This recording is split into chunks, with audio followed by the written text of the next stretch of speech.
Alright? So, maganda yan, guys. Ayan, no? In the near future, ito'y kasaganaan. Tadin! So, alam nyo na, guys. I-mind nyo na to sa comment section, di ba?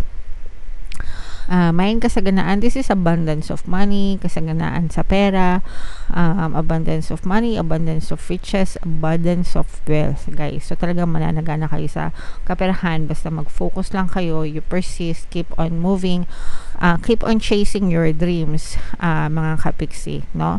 And talagang giginhawa and uunlad yung inyong kabuhayan, guys. Alright?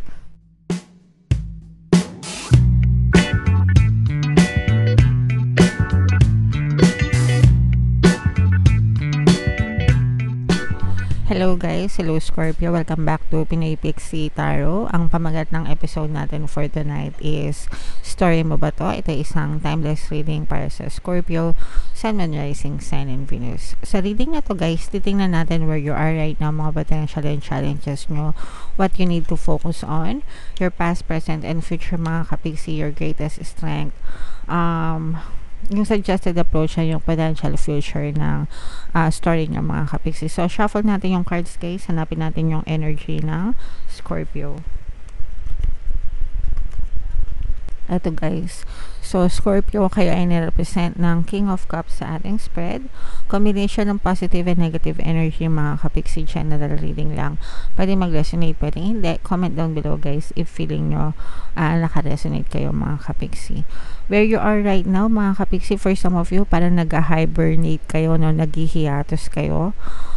Guys, ibig sabihin nito parang nagpapahinga kayo, gusto nyo muna ng quiet time, gusto nyo ng me time, gusto nyo munang i-focus yung energy nyo sa sarili nyo. Kumbaga parang gusto nyo munang, hindi naman sa gusto nyo tumigil yung pag-ikot ng mundo, no? Pero parang gusto nyo munang mag-pause, tumigil, huminto, mag-recharge, and focus your energy on yourself. Parang ina-analyze nyo, ano ba talaga yung gusto ko, ano bang nangyayari sa buhay ko, okay ba ako ngayon, hindi ba ako okay, ano pang gusto kong gawin, ano pang pwede kong gawin, kung may problema ako, anong pwede kong gawin para matapos ito. So mga ganon guys, mga kapiksi. Alright?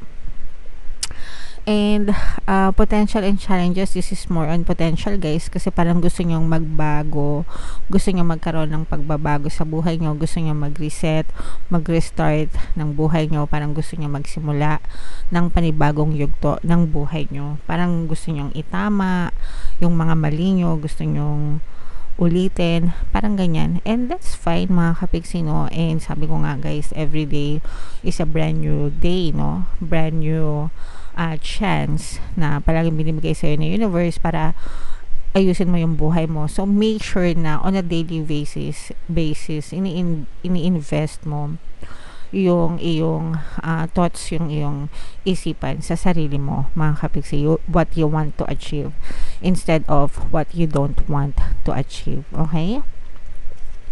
What you need to focus on, i-focus mo ang iyong attention sa inyong mga pangarap sa buhay mga kapiksi, sa mga pinagdadasal nyo, sa mga wishes nyo, sa mga nais nyong makamtan. You have to focus on those guys, kasi the more na fino-focus nyo yung energy nyo doon, the more na mas magmamanifest siya sa buhay nyo.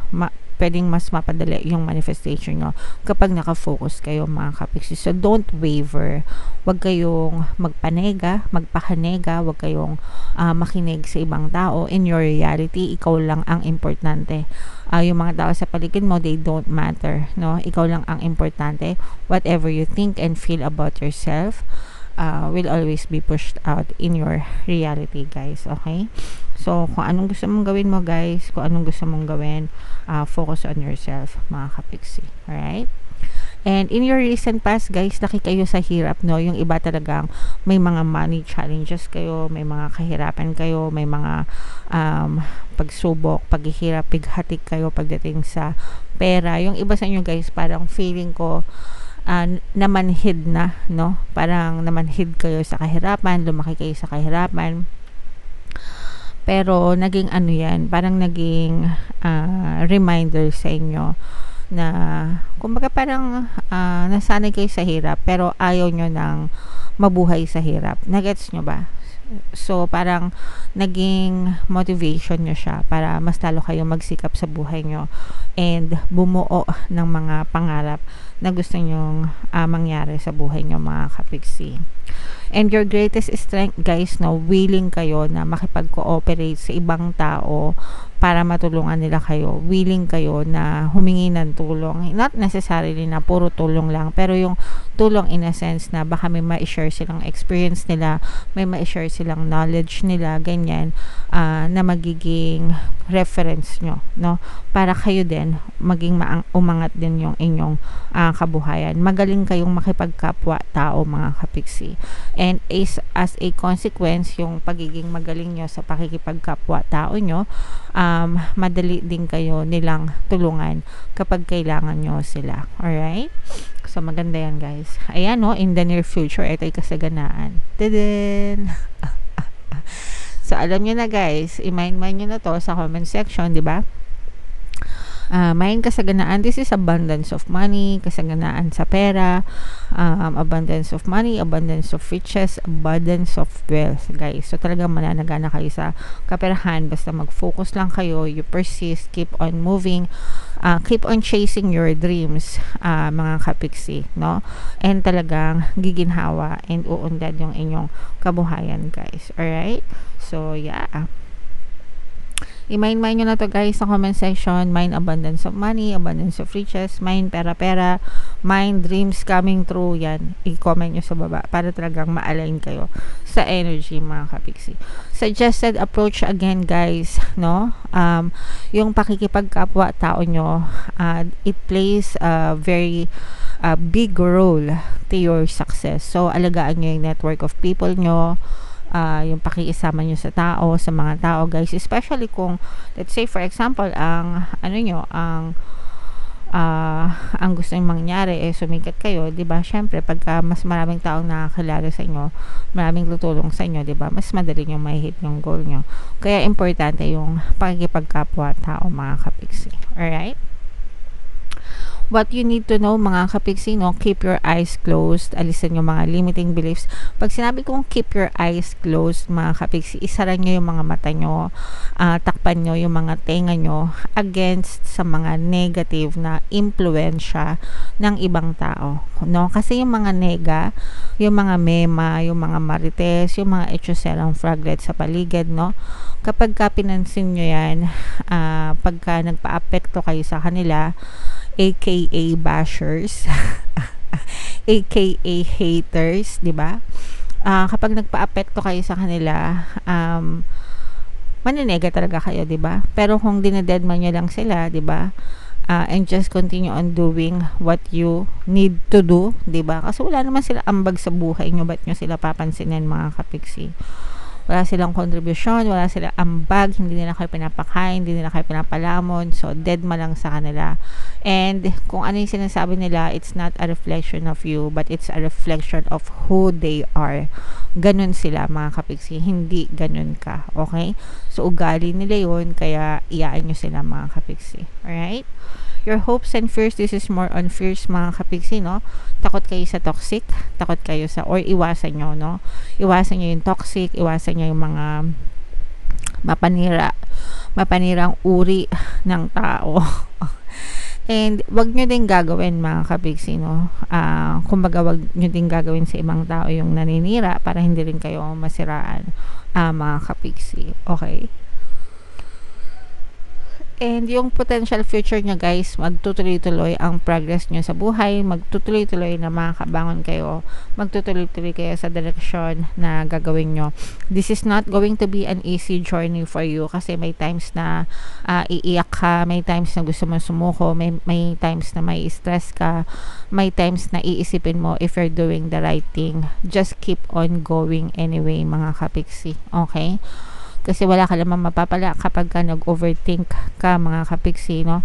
Kung mag-overthink ka lang din, guys, mag-overthink ka na positively kesa sa mag-overthink ka negatively. Okay? So, yeah, just keep on moving forward, guys. Kayang-kaya nyo yan. Kayang-kaya nyo ma-achieve yung mga gusto nyo sa buhay. Alright? So, comment down below, Scorpio, if feeling nyo, if story nyo ba to, no? If feeling nyo naka-resonate kayo dyan. tingnan natin yung additional namin sa isa inyo guys gamit itong deck na to. Shuffle ko muna mga kapiksi. Habang sinashuffle ko to, panoorin nyo muna itong video natin regarding sa ating paano mag-manifest ng abundance video course. Kapiksi, sawa ka na ba sa mga struggles at hirap sa buhay mo? Masipag ka ba at masikap sa buhay ngunit hindi ka pa rin umaasenso? Ilang beses ka na bang nag-attempt magnegosyo at mag-invest pero palagi ka pa rin nalulugi? Sa pagkakataon na ito ay maaaring may subconscious beliefs ka na nagiging balakid sa iyong pag-unlad at pagyaman. Introducing, paano mag-manifest ng abundance video course. Dito ay matututunan mong ma-overcome ang mga balakid mo para tuluyan ka ng umunlad, umasenso, sumagana, maging matagumpay, successful at maswerte sa iyong kabuhayan, pera, trabaho, negosyo, salapi at kaperahan ng bonggang-bongga. Dali, mag-send na ng email sa pinoypixitaro@gmail.com at simulan na ang iyong pagyaman ngayon. Alright, so sabay-sabay tayo magpayaman ngayon 2024 mga kapiksi. Mag-avail na kayo ng course guys kasi sobrang ganda talaga niyan. And good news mga kapiksi, dahil ngayong February until February 29, magbibigay ako guys ng 200 pesos na discount sa lahat ng mag-avail ng course. Sobrang ganda niyan mga kapiksi, kaya mag-avail na kayo guys. Meron din tayong email coaching, manifest your desires using the law of attraction. If meron kayong mga specific na gusto nyong i-manifest, pwedeng love and relationship mga kapiksi, pwedeng money or career, pwede kayong magpabook ng email coaching session with me. Mag-send lang kayo guys ng email sa pinoypixitaro@gmail.com. So, ito guys, yung mga additional na message para sa inyo mga kapiksi. We have receptivity and meron din tayong sacred space. So, receptivity guys, ito yung pagiging ready to receive, no? Maging handa kayo guys sa pagtanggap nitong mga blessings nito, nitong abundance of money, nitong mga biyaya na to, mga kapiksi. Kasi deserve nyo talaga to guys, no? Allow yourself to receive by displaying gratitude, no? Pag sinabing gratitude, pagpapasalamat, always be grateful sa lahat ng mga blessings, sa lahat ng mga pagpapala na natatamasa nyo, no matter how big, no matter how small.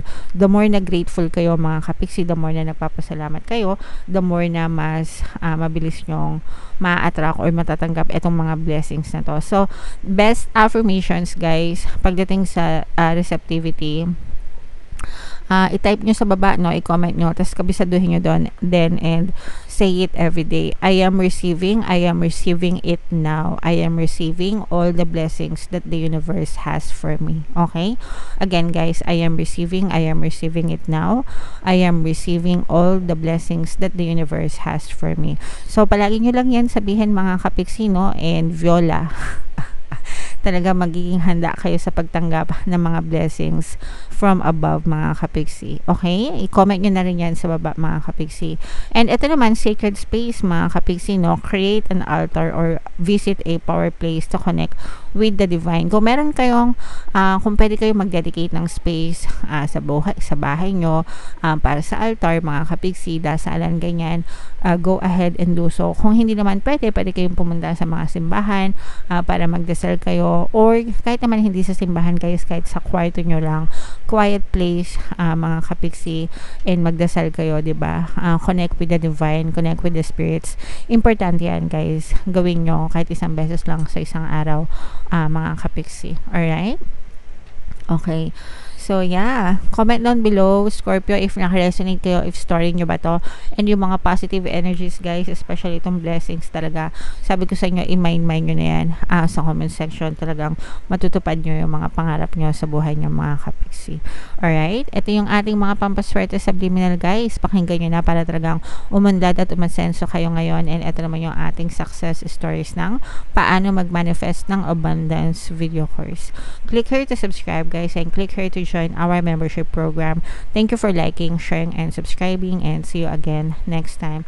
I love you all guys. Have a nice day. Bye-bye.